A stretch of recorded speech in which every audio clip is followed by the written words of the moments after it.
गरुडाचे पायी, गरुडाचे पायी, गरुडाचे पायी, गरुडाचे पायी, गरुडाचे पायी, गरुडाचे पायी, गरुडाचे पायी, गरुडाचे पायी, गरुडाचे पायी,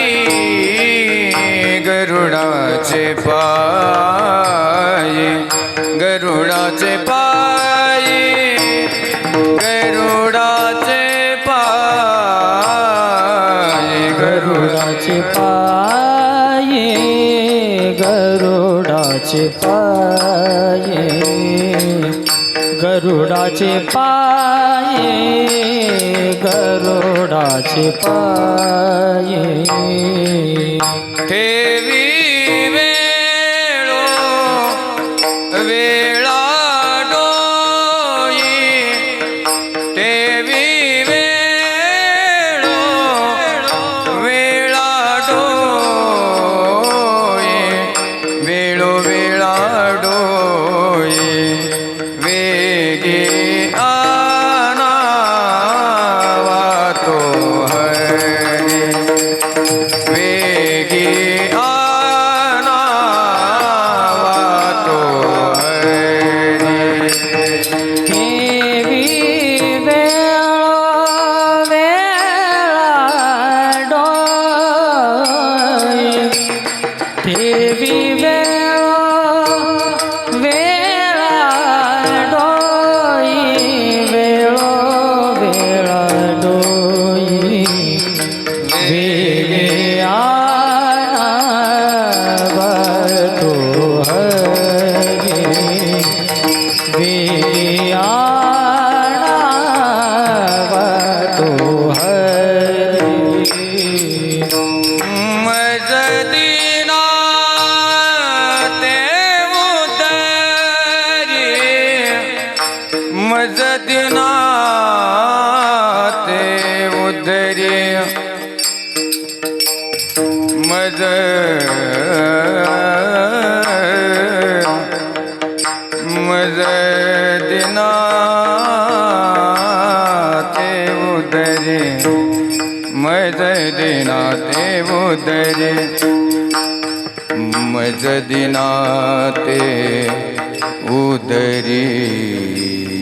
मजदीना ते उदरी, मजदीना ते उदरी,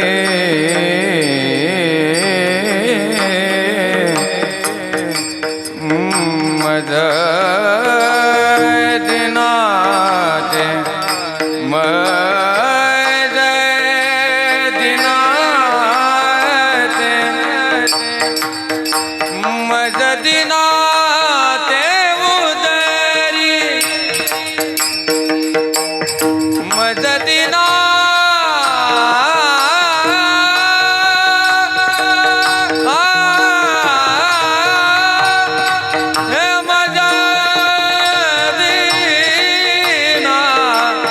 दिना ते उदरी, मजदीना ते उदरी, मजदीना ते उदरी,